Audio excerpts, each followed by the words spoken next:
One of the biggest arguments that we had over and over again is maybe I would come to you about certain things like, I feel like you're not doing this enough. I feel like you're not doing that enough. Why don't you do this? But I would come to you in tones that weren't necessarily kind. And therefore you felt like you were being disrespected, but also you felt like you weren't enough. You felt like you weren't doing enough. And then you just hear on my end, like, you're bad at this. You suck at that. Like, you're not doing enough from like the conversations we've had.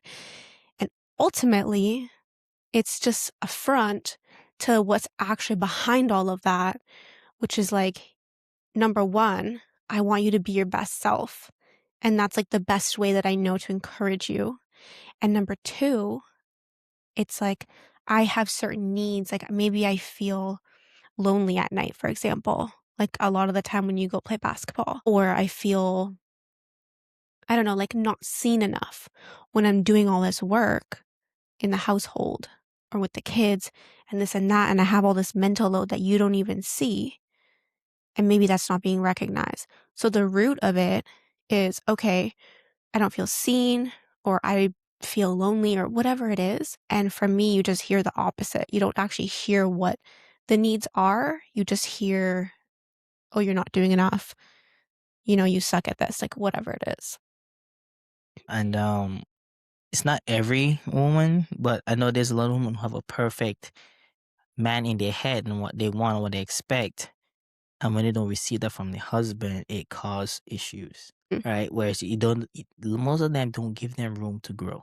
You don't give them time and room to grow, allow them to actually elevate in the things that they need to work on. And what I mean by that is, some men are just continuing to work on themselves, develop themselves in a lot of different areas that he knows that he's failing in, right? Mm-hmm. And because sometimes a woman may have like a certain expectation, and because they're not living up to that expectation, it might come out as, like disrespect to the man. And it's like, man, I'm trying to work on this. But if all I can get is negative feedback, then it does make things harder, right? And sometimes you just got to let them grow. You know what I mean? Encourage them. Instead of beating them down, encourage them. Say, hey, I see you trying. Looks like I can see you getting better at this. Same time, that should not allow a man to over abuse that in a way where it takes you longer than what it actually was supposed to take, if that makes sense. Like if you're working on a certain thing, don't make it take you 2 years to figure it out. Yeah. Because then that's just overdoing it a little bit.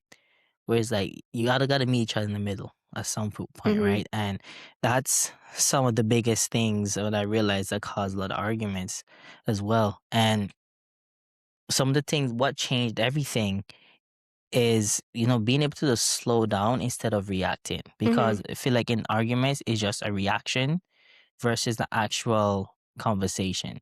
It's For just sure. one person reacting to the next person. So I'm reacting to what you said and you reacting to what I said. It's all just a complete reaction, Mm-hmm. complete chemical reaction. And when ultimately we're just trying to be understood.